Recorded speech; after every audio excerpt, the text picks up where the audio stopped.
نحمده ونصلي ونسلم على رسوله الكريم أما بعد فأعوذ بالله من الشيطان الرجيم بسم الله الرحمن الرحيم ومن يعظم شعائر الله فإنها من تقوى القلوب صدق الله مولانا العلي العظيم وصدق رسوله النبي الأمين ونحن على ذلك لمن الشاهدين والشاكرين والحمد لله رب العالمين۔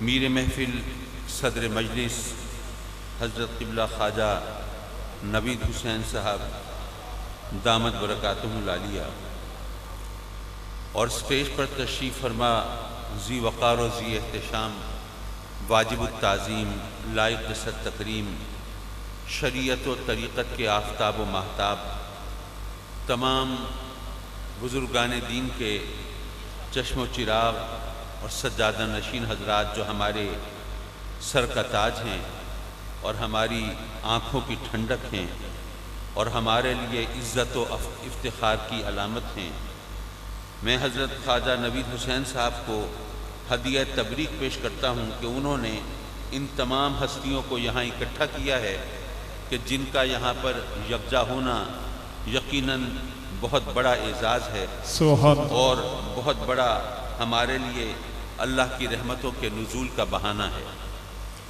حضرات مکرم، جب مقررین اور خطباء کا جمع غفیر ہو تو کچھ کہنا سننا اور کوئی باقاعدہ تقریر اور خطاب بہت دشوار ہوتا ہے۔ عرس مبارک کی محفل ہے، اسی مناسبت سے چند گزارشات۔ رب کائنات نے اپنے ولیوں کی، اپنے محبوبوں کی جو شان بیان فرمائی وہ آپ نے بارہا علماء سے سماعت فرمائی۔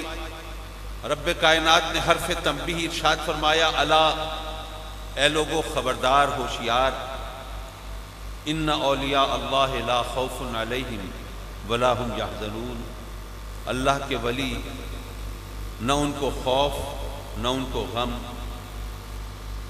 حضرات مکرم، میں سوچنے لگا کہ اگر اللہ کے ولیوں کو کوئی خوف اور غم نہیں تو یہ بات تو سمجھ میں آتی ہے وہ اللہ کے ولی ہیں، اور ولی کا مطلب ہے دوست، ولی کا مطلب ہے محبوب، ولی کا مطلب ہے مقرب۔ تو جو اللہ کے دوست ہیں، اللہ کے محبوب ہیں، اللہ کے مقرب ہیں، اگر ان کو کوئی خوف اور غم نہیں تو یہ بات تو ماننے والی ہے جب وہ اللہ کے محبوب ہیں تو ان کو کیا خوف ہو سکتا ہے، کیا غم ہو سکتا ہے، وہ ان چیزوں سے یقیناً بے نیاز ہوں گے۔ لیکن اس میں ہمیں خبردار کرنے کی ضرورت کیا ہے، ہمیں تنبیہ ارشاد کرنے کی تک کیا بنتی ہے؟ رب کائنات نے ہمیں خبردار کیوں کیا ہے؟ آپ بیٹھے ہوں اور کوئی آپ کو آ کے کہے کہ جناب آپ ذرا خبردار ہو جائیں، ہوشیار ہو جائیں، آپ کا فلاں جو عزیز ہے، رشتہ دار ہے یا فلاں پڑوسی اور ہمسایہ ہے، اس کو کوئی خوف اور غم نہیں، تو آپ کہیں گے کہ بھئی اس کو خوف غم نہیں تو سبحان اللہ، وہ خوش رہے، آباد رہے۔ لیکن ہمیں خبردار کیوں کر رہے؟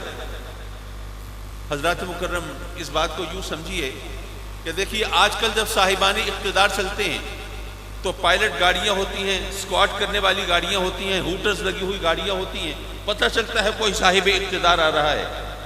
لیکن پرانے زمانے میں یہ سب ایکوپمنٹس نہیں ہوتے تھے، تو اس وقت کیا ہوتا تھا؟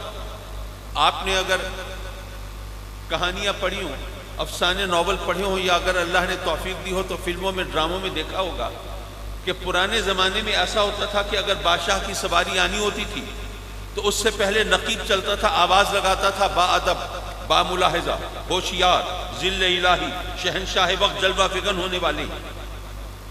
فرض کیجئے پرانا وقت ہے، پرانا زمانہ ہے اور بادشاہ کی سواری آنے والی ہے اور نقیب نے آواز لگائی ہے، با ادب، با ملاحظہ، ہوشیار، خبردار، نگاہ روبرو، ذل الہی، جہاں پناہ، شہنشاہ وقت، جلوہ فگن ہونے والے ہیں۔ کوئی شخص جا کے کہے کہ میاں تم عجیب آدمی ہو، کوئی بادشاہ آ رہا ہے، کوئی چور ڈاکو تو نہیں آ رہا کہ دکانیں بند کرنے، مال چھپا کے بھاگ جائیں، کوئی خونی قاتل دہشت گرد تو نہیں آ رہا کہ ہم اپنی جانیں بچانے کی فکر کریں۔ بادشاہ آ رہا ہے، رعایا کی جان و مال کا محافظ آ رہا ہے، پھر خبردار کیوں کرتے ہو؟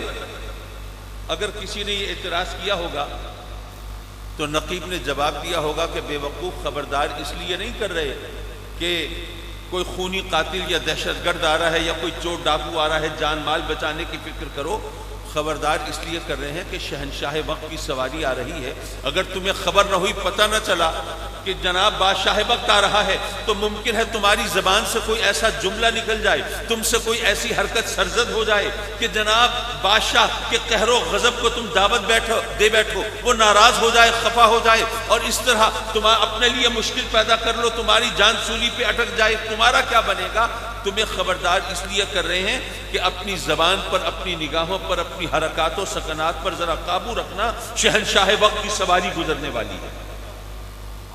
بلا تشبیہ و بلا تمثیل عرض کرتا ہوں کہ رب کائنات بھی اپنے بندوں کو خبردار کرتا ہے کہ اے میرے بندو، یہ میرے ولی ہیں، یہ میرے ولی ہیں، یہ خوف اور غم سے محفوظ ہیں، یہ تو میری امان میں ہے، میری پناہ میں ہے، خوف اور غم سے بے نیاز ہیں، لیکن اگر تم نے ان کو ڈرانے کی کوشش کی اور اگر ان کو دکھ دینے کی جسارت کی تو تمہارا حشر کیا ہوگا، ذرا اس سے خبردار ہو جاؤ۔ اور اس کو ایک اور انداز سے سمجھ سکتے ہیں۔ دیکھیے، خوف اور غم، ان میں اصل فرق زمانے کا ہے۔ جو زمانہ گزر گیا اس کی بات ہو تو غم، جو زمانہ آنے والا ہے اس کی بات ہو تو خوف۔ امتحان ہونے والے ہیں، بچے امتحان دے رہے ہیں، انہیں خوف ہے کہیں فیل نہ ہو جائیں۔ امتحان گزر گئے، جو انہوں نے فیل ہونا تھا وہ فیل ہو گئے، ان کو غم ہے کہ ہم ناکام ہو گئے۔ الیکشن ہونے والے ہیں، الیکشن لڑنے والوں کو خوف کہیں ہار نہ جائیں۔ الیکشن گزر گئے تو ہارنے والوں کو غم کہ ہم ہار گئے۔ جو آنے والا زمانہ ہے اس کا خوف ہوتا ہے، جو گزرا ہوا زمانہ ہوتا ہے اس کا غم ہوتا ہے۔ اور اللہ فرماتا ہے میرے ولیوں کو نہ کوئی خوف اور نہ کوئی غم۔ اگر اس بات کو میں اپنے لفظوں میں بیان کرنے کی جسارت کروں تو یوں عرض کرنے کی کوشش کروں گا کہ رب کائنات نے گویا یہ فرمایا کہ اے میرے بندو، یہ میرے ولی ہیں، آنے والا زمانہ آتا رہے، ان کو ڈرا نہیں سکتا، گزرنے والا زمانہ گزر جائے، ان کو دکھ نہیں دے سکتا۔ ارے میرے ولیوں کا زمانہ کچھ نہیں بگاڑ سکتا، تمہاری اوقات کیا ہے؟ سبحان اللہ، سبحان اللہ۔ حضرات مکرم، جب یہ شان اور یہ مرتبہ آیا ولیوں کا سامنے تو صحابہ کرام نے عرض کیا، آقا ہمیں فرمائیے ولی کو پہچانیں گے کیسے، ولی کی شناخت کیا ہے؟ سرکار نے فرمایا الذین اذا رؤوا ذکر اللہ، اللہ کا ولی وہ ہوتا ہے جس کے چہرے پہ نظر پڑے تو اللہ یاد آ جائے۔ حضرات مکرم، اس حدیث مبارکہ کو اگر قرآن کی ایک اور آیت سے ملائیں تو لطف دوبالا ہوتا ہے۔ رب کائنات نے قرآن مجید میں ارشاد فرمایا وَمَن يُعَظِّمْ شَعَائِرَ اللَّهِ فَإِنَّهَا مِن تَقْوَى الْقُلُوبِ، جو اللہ کی نشانیوں کی تعظیم کرتے ہیں وہ دل کے تقوی کے سبب سے کرتے ہیں۔ یعنی رب کائنات کا فرمان ہے، یہ اعلان ہے، یہ قرآن کا حکم ہے کہ اللہ کی نشانیوں کی تعظیم کرنے والے دل سے متقی ہوتے ہیں۔ میں کسی کو متقی سمجھوں مجھے غلط فہمی ہو سکتی ہے، آپ کسی کو متقی سمجھیں آپ کو خوش فہمی ہو سکتی ہے، لیکن جس کو رب کائنات متقی فرمائے وہاں اگر مگر کی گنجائش نہیں نکلتی۔ رب کائنات فرماتا ہے جو میری نشانیوں کی تعظیم کرتے ہیں وہ دل کے تقوی کی وجہ سے کرتے ہیں۔ اب اللہ کی نشانیاں کیا ہیں؟ ویسے تو قرآن نے اعلان کیا ان الصفا والمروہ من شعائر اللہ، صفا و مروہ اللہ کی نشانیاں۔ حضرات مکرم، میں عرض کروں گا کہ اللہ کے ولی اور اللہ کے نبی بھی اللہ کی نشانیاں۔ ممکن ہے آپ کہیں کہ جناب یہ عجیب بات ہے، ایک عرس مبارک کی محفل تھی تو آپ نے کھینچتان کے بغیر دلیل کے آپ نے اللہ کے ولیوں کو اللہ کی نشانی قرار دے دیا، بغیر دلیل کے بات تو قابل قبول نہیں ہوتی۔ میں یہ عرض کروں گا کہ نشانی کا فلسفہ کیا ہے؟ بھائی نشانی اس لیے ہوتی ہے کہ جس کی نشانی ہے اس کی یاد دلائے۔ ایک گھسا پیٹا پرانا لطیفہ ہے، اب تو اس لطیفے کی داڑھی بھی سفید ہو گئی۔ دو دوست بیٹھے ہیں، ایک دوسرے سے کہتا ہے کہ بھائی اپنی انگوٹھی تو مجھے دے دو۔ دوسرے نے کہا کہ کیوں دے دوں؟ اس نے کہا کہ تمہاری نشانی ہوگی نا، جب بھی دیکھوں گا تم یاد آ جاؤ گے۔ دوسرا کہتا ہے نہیں نہیں، انگوٹھی تو میں نہیں دے رہا، جب بھی خالی انگلی دیکھو گے میں یاد آ جاؤں گا۔ تو نشانی وہ ہوتی ہے جس کو دیکھ کر نشانی والا یاد آ جائے۔ ہمیں لوگ عزت دیتے ہیں، کہتے ہیں کہ حامد سید کاظمی حضور غزالی زماں کی نشانی ہے۔ تو نشانی وہ ہوتی ہے جس کو دیکھ کر نشانی والا یاد آ جائے۔ اور میرے آقا کریم فرماتے ہیں کہ اللہ کے ولی وہ ہوتے ہیں جن کو دیکھ کر اللہ یاد آ جائے۔ تو یارو اب میرا کہنا نہیں ہے، یہ زبان رسالت ہے، یہ آقا کریم کا فرمان ہے کہ اللہ کے ولی اللہ کی نشانی ہوتے ہیں، کیونکہ آقا فرماتے ہیں کہ اللہ کے ولی وہ ہوتے ہیں جن کو دیکھ کے اللہ یاد آ جائے۔ سبحان اللہ۔ اور قرآن کہتا ہے جو اللہ کی نشانیوں کی تعظیم کرتے ہیں وہ دل کے تقویٰ کی وجہ سے کرتے ہیں۔ پتہ یہ چلا کہ قرآن کی روشنی میں، اس آیہ مبارکہ کی روشنی میں پتہ یہ چلا کہ جو اللہ کے ولیوں کی تعظیم کریں، اللہ تبارک و تعالیٰ فرماتا ہے وہ دل سے متقی ہوتے ہیں۔ یہ ولیوں کی شان بیان نہیں کی جا رہی، یہ ولیوں کی تعظیم کرنے والوں کی شان بیان کی جا رہی ہے۔ حضرات مکرم، ویسے تو حضرت بایزید بستامی کا قول مجھے یاد آیا، بس وہ بات کر کے میں اپنی بات کو ختم کروں۔ فرمایا کہ اللہ کو پہچاننا آسان ہے، اللہ کے ولی کو پہچاننا مشکل ہے۔ لوگوں نے کہا یہ عجیب بات ہے، بایزید بستامی نے ولیوں کی شان کو اللہ سے بڑھا دیا۔ نہیں یارو، شان بڑھانے کی بات نہیں ہے، بات سمجھنے کی کوشش کیجئے۔ یہ جم غفیر ہے اللہ کے فضل و کرم سے۔ اگر میں کہوں کہ جناب یہاں پہ کوئی ایسا بندہ ڈھونڈیے جو کہ لاہور سے آیا ہے تو دیکھنے سے پتہ نہیں چلے گا۔ میں کہوں کوئی ایسا بندہ ڈھونڈیے جو کہ اسلام آباد سے آیا ہے تو دیکھنے سے نہیں پہچان سکیں گے۔ لیکن اگر میں کہوں کہ یہاں پہ ایک انگریز آیا ہوا ہے، ذرا اس کو ڈھونڈیے، تو وہ اس کو فوراً پہچان لیں گے۔ سبحان اللہ۔ پتہ یہ چلا کہ جس جیسا دوسرا کوئی نہ ہو اسے پہچاننا آسان ہوتا ہے۔ جس جیسا دوسرا کوئی نہ ہو اسے پہچاننا آسان ہوتا ہے۔ تو اللہ جیسا تو دوسرا کوئی نہیں ہے، تو اللہ کو پہچاننا آسان ہے۔ لیکن اللہ کے ولی دیکھنے میں عام بندوں جیسے ہوتے ہیں، اس لیے ان کو پہچاننا مشکل ہوتا ہے۔ لیکن اگر کوئی پہچان لے اور ان سے لو لگا لے، ان کا دامن پکڑ لے، ان کے سائے میں پناہ لے لے، تو پھر کیا ہوتا ہے؟ بس یہ بات نکتہ ذرا ذہن نشین کر لیجئے۔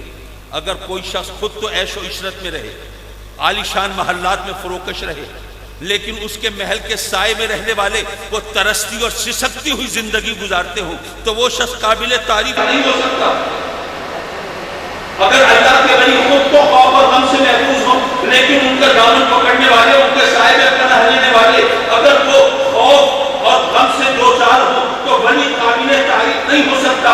لیکن رب کائنات ولی کی تعریف بیان کر رہا ہے۔ اللہ کے ولی وہ خوف اور غم سے بے نیاز ہوتے ہیں، محفوظ ہوتے ہیں۔ پتہ یہ چلا کہ اگر وہ قابل تعریف ہے تو تبھی ہوں گے کہ وہ خود بھی خوف اور غم سے محفوظ ہوتے ہیں، اور جو ان کے دامن میں پناہ لیتے ہیں وہ بھی خوف اور غم سے محفوظ ہو جاتے ہیں۔ وآخر دعوانا ان الحمد للہ۔